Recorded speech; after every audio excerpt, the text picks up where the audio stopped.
Today on The Irish Gardener, we're in the glorious gardens of the Maryborough Hotel in Cork.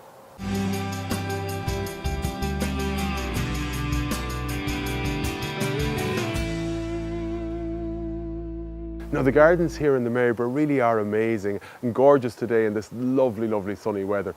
It's interesting that the first plant I should notice is it's a bit of a mouthful of a name, I'm afraid, Eucalyptus campanulatus.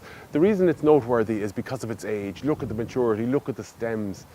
And it's rare that I've seen one so old and that's still, very, very healthy. And I say it's noteworthy that that's the plant that I noticed first, because really the gardens here in Maryborough are all about the rhododendrons. And for me, probably the most impressive rhodie of all in the place is this. It's a Loderi hybrid from the Leonards Lee Gardens in the UK. I wish the camera could tell you the smell, but it can't. It's all encompassing, the aroma. But look at the size and the freshness of the bloom. I think it's one called King George, I'm not certain, but it's certainly a rhododendron Loderi. Now, it's not all rhododendrons and azaleas. I mean, just have one look at this glorious, glorious laburnum tree, also referred to as the golden rain tree, one of the finest summer flowering trees you can have in the garden. And what about this wonderful newly planted part of the garden, where new meets old, if you like? You have these stunning mature rhododendrons as a backdrop. Who has it? Absolutely gorgeous, lending a sense of majesty and grandeur to the whole occasion. And then you have the gorgeous Japanese maples, the very finely cut foliage. The texture adds so much more.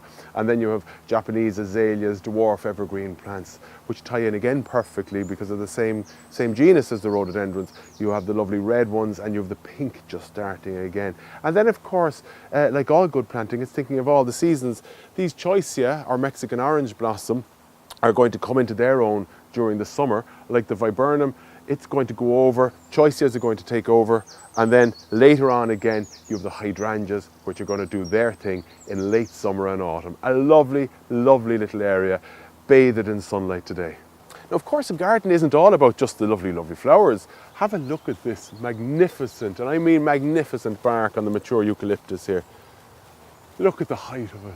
The absolute majesty of the tree. Now, of course, it may not be as old as some of the other gorgeous mature trees here. We've beech, we've other lovely trees. Eucalyptus can get to this height, believe it or not, in 50 or 60 years. Gorgeous blue foliage up there. And of course, we're being spoiled today because we're seeing it with the lovely blue sky behind. Now, next time you're up here in the Maryborough, make sure you take that moment and just take time out to enjoy the gorgeous gardens here.